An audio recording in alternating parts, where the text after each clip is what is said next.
Empathy-based professional growth. I would like to invite you to reimagine professional growth opportunities with an empathy-based lens. Do you know what it feels like to be a learner in a learner-centered environment? Do you know what it's like to have a personalized pathway where you continue growing as a person and professional? Do you have a clear direction that drives your decisions? Do you know what it feels like to engage in meaningful interactions and productive conversations with a thought partner? Do you feel confident in your craft? It is possible to answer yes to all these questions. Let me show you how. With 2 thoughts to consider and 2 steps to take, you can cultivate confidence in your craft.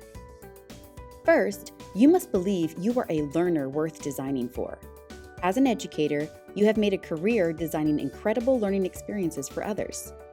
Know that you also are a learner worth designing for. Use your skills for yourself. You must also believe you hold the power to personalize your path. You have spent countless hours curating a range of resources to personalize and differentiate learning for others. Apply the skills you've invested in others and do so yourself. Once you have embraced these thoughts, your first step is to find a question worth answering that will drive your decisions. To find a question worth answering, you must first have empathy towards yourself. Ask yourself, what brings me joy in my classes? You'll want to optimize those. What causes your greatest frustrations? You'll want to minimize those. You might have a long list, so pick your top 3 and rank them. Let me share my own questions from the past 2 years and how they drove my decisions. As a teacher new to my school, I noticed I was asking myself the same questions my students and their families were asking me. What will I be teaching? What will my students be learning? How will they get there? How will they grow?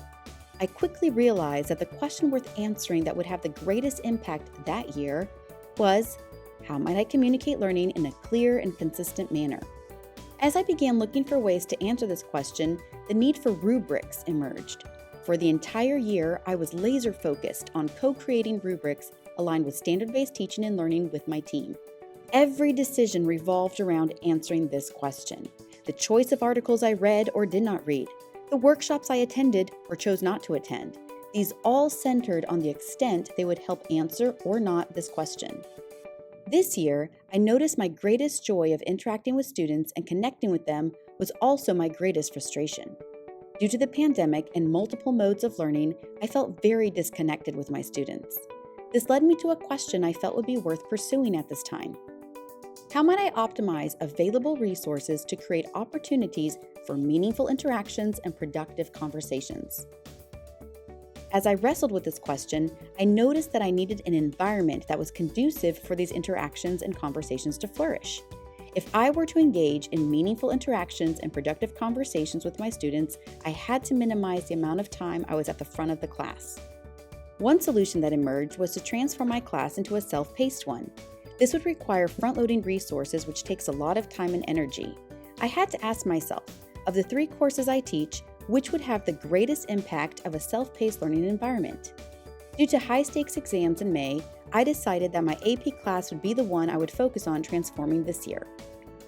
Just as before, this question guided all my decisions. I looked to connect with student conferencing experts within my school.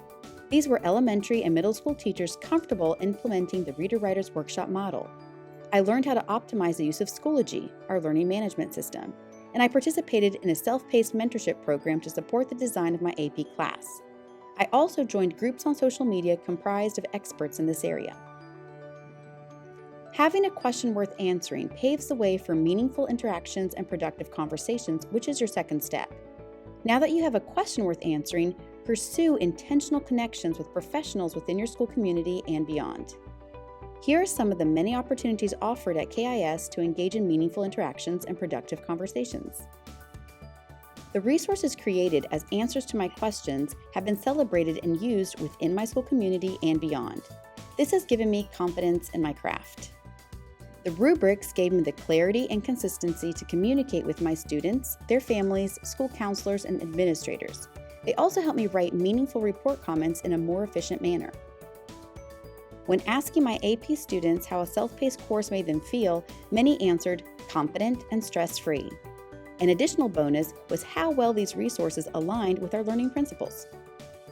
Consider this an invitation to empower you to cultivate confidence in your craft by embracing the fact that you are a learner worth designing for. You hold the power to personalize your growth. Ask a question worth answering and engage in meaningful interactions and productive conversations. These will all help cultivate confidence in your craft.